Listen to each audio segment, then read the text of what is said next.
আসসালামু আলাইকুম সবাইকে। আশা করি সবাই ভালো আছেন এবং সুস্থ আছেন। আমিও ভালো আছি। তো আবার ওয়েলকাম করছি আমার নতুন আরেকটা ভিডিওতে। আমি হয়তো বা সবাইকে সবসময় ইন্সপায়ার করি বা ইন্সপিরেশন দিই যে সবার দেশের বাইরে পড়তে আসা উচিত।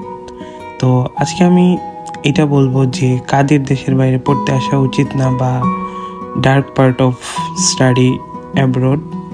তো যেহেতু উইকের ম্যাক্সিমাম দিনে আমাদের ল্যাব অ্যাসাইনমেন্ট এবং ক্লাস থাকে, এবং হাতে গোনা খুব একটা থেকে দুইটা দিনে আমাদের অফ থাকে। তো ওই অফ ডেতে যে আমরা একটু লেজি ডে পার করব, একটু বেশিক্ষণ ঘুমায় থাকবো বা একটু টিভি দেখবো বা একটু ঘুরতে যাব, তো আসলে এখানে এই সময়টা হয়ে ওঠে না। কেননা বন্ধের দিন দেখা যায় যে আরও অনেক বেশি কাজ করা লাগে।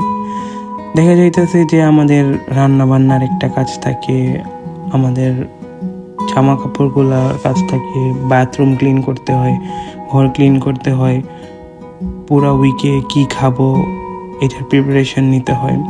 তো ডার্ক পার্ট আমি এই জন্যই বললাম যে অনেকে আমরা মনে করি যে আমরা ছেলে মানুষ, বা আমি ছেলে মানুষ, কেন আমাকে রান্না শিখতে হবে, আমি তো রান্না শিখবো না, রান্না তো মেয়েদের কাজ।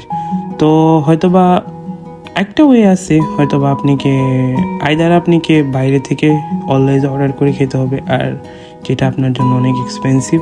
আর টুকটাক যদি আপনি মনে করেন যে আপনি যেই খাবারগুলা খান বা খাইতে ভালোবাসেন, ওইসব খাবার যদি আপনি রান্না করেন বা রান্না করা শিখেন, প্রথমে আপনার ভালো হবে না, আস্তে আস্তে আপনার রান্না ভালো হবে। তো আপনি যদি রান্না করে খান তাহলে আপনার জন্য ভালো হবে। এবং আপনি যদি খুব লেজি থাকেন যে না, আমি আজকে এই কাজটা করব না, আমি এই কাজটা কালকে করব, সো এরকম করতে করতে দেখা যাবে যে আপনার অনেক কিছু জমে যাবে, তখন আপনি অনেক প্রবলেমের মুখে পড়বেন। তো যেমন আমি হইতাছি গিয়ে এই তরকারি বা এই মাছ দিয়ে এই তরকারি, তারপরে এই তরকারি দিয়ে এই মাছ, বা এই সব যেগুলো আমরা নিত্য নতুন খাই, এসব খাবার আমার রান্নার আইডিয়া তেমন ছিল না। আমার রান্নার আইডিয়া ছিল হইতেছে আমি যেগুলো খাইতে লাইক করতাম, লাইক রিচ ফুড যেগুলা। তো এইখানে আসে আমি আমার বোন, আমার মা, সবাইকে ভিডিও কলে সহযোগিতা নিয়ে নিয়ে আমি টুকটাক রান্না করা শিখছি। তো এই যে এটাই আমার একটা রান্নার দিনের একটা ভিডিও দেখতে পারতেছেন। দীর্ঘ 4 ঘন্টা ধরে আমি রান্না করছি, আমার জামা কাপড়গুলো ওয়াশ করছি এবং কিচেন ক্লিন করছি। ওই ভিডিওটাই আমি 5 মিনিটের মধ্যে দেখাইতেছি। তো আমি সবসময় ট্রাই করি যে একটা সবজি এবং একটা মাছ এবং একটা মিট রান্না করার জন্য, যাতে আমরা খাইতে পারি 3 থেকে 4 দিন পর্যন্ত। আমি উইকে ট্রাই করি 3 দিন রান্না করার, যদিও সময় না হয়ে ওঠে তাহলে অ্যাটলিস্ট আমি ট্রাই করি 2 দিন রান্না করার। আর কখনো কখনো যদি খাবারের সমস্যা হয়ে যায় তো আমি ট্রাই করি বাইরের থেকে খাবারগুলো খাওয়ার।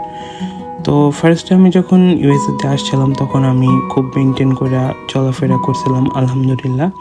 বাট এখন আসলে ওই মেনটেন্সটা একটু কমে গেছে। লাইক মেনটেন্স বলতে, লাইক আমি আগে ম্যাকডোনাল্ডস, পপাইস, যেহেতু এইসবগুলার চিকেনগুলো হালাল না, তো ওইগুলো আমি খাইতাম না। কিন্তু এখন দেখা যাইতেছে যে আমি আমার ক্লাসে যাইতেছি, সো আমি ম্যাকডোনাল্ডস থেকে একটা বার্গার উঠাই খাইতে খাইতে চলে যাইতেছি। সো পপাইস থেকে এটা বাসায় আসতেছি, এটা কিনে নিয়ে বাসায় চলে আসতেছি। তো দেখা যাইতেছে যে এরকম করে আমার আর মানে খাওয়াই হয়ে যায়। কিন্তু আমি অনেক ট্রাই করি যাতে এগুলা না খাওয়া লাগে। তো আসলেও সবারই উচিত এসব কিছু না খাওয়া। আমি প্রমোট করতেছি না যে আপনাদেরও খাওয়া উচিত। আমি অনেক ট্রাই করি, বাট সময় হয়ে ওঠে না। তো এই যে এর মধ্যে আমি অনেক গল্প করতে করতে আমার রান্না অলমোস্ট শেষ। আমি এগুলো ছোট ছোট বক্সে ভরে যে রেখে দিতেছি যাতে আমি যাওয়ার সময় নিতে পারি। আসলেও সময়ের এতই অভাব যে ছোট ছোট বক্সে দেখা যায় আমি ভাতের সাথে তরকারি, বা তরকারির সাথে আমি পরোটা বা রুটি অনেক সময় ভাইজে ভাইজে রাইখা দিই, যাতে আমি বক্সে জাস্ট ফ্রিজ থেকে নামাইয়া ব্যাগে ভরে নিয়ে যেতে পারি আর খাইতে পারি।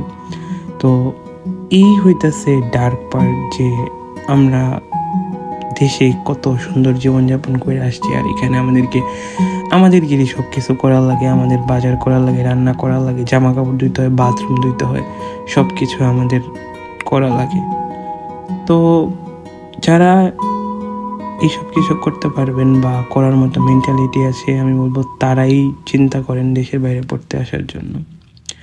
তো এই ছিল আজকের মতো ভিডিও। জানি না ভিডিওটা কেমন হয়েছে, সবাই আমাকে জানাবেন। তো আজকের মতো এখানেই, আল্লাহ হাফেজ।